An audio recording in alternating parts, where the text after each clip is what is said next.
Bloomberg Audio Studios. Podcasts, radio, news. The Stock Movers Report, your roundup of companies making moves in the stock market, harnessing the power of Bloomberg data. Okay, let's take a look at some stocks on the move today in Europe. I'm Tom McKenzie in London with Stephen Carroll in Brussels. We're joined by Bloomberg reporter Chloe Melly. Chloe, let's start with L'Oreal, a downgrade this morning. What's the impact been? Yeah, so it got downgraded at Jefferies to an underperform rating this morning. There were actually two names in that kind of beauty cosmetics space getting downgraded. Beiersdorf was also downgraded to a hold rating by Jefferies. So what analysts said was that growth was really normalizing in that global cosmetic market after a period of quite strong growth. And interestingly, they also said that categories like injectables, like supplements and weight loss drugs could potentially be somewhat cannibalistic to some key names in this sector.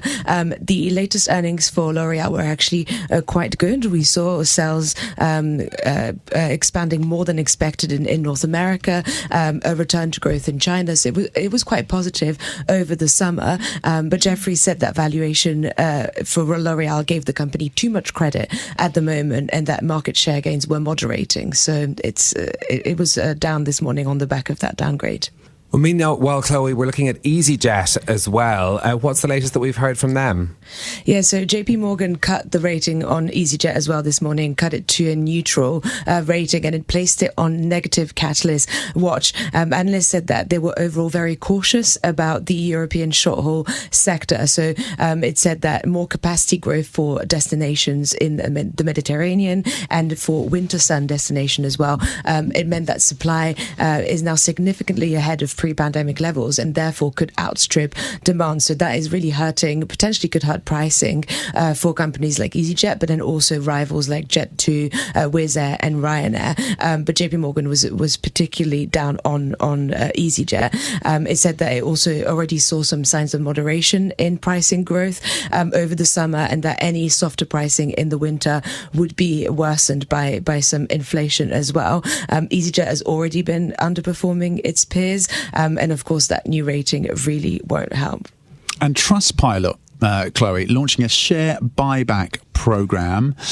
Is that paying off for the stock? What's the rationale for that buyback? Yeah, so a great day for Trustpilot this morning, actually. The earnings were good, the new share buyback, as you mentioned, and it also raised its adjusted EBITDA margin target. A lot of that is actually to do with AI, and that's really becoming a key part of its strategy. It said that the expanded use of AI internally helped drive some efficiencies, which contributed to that improvement in margin and to that strong free cash flow, which explains that buyback and that margin guidance raise.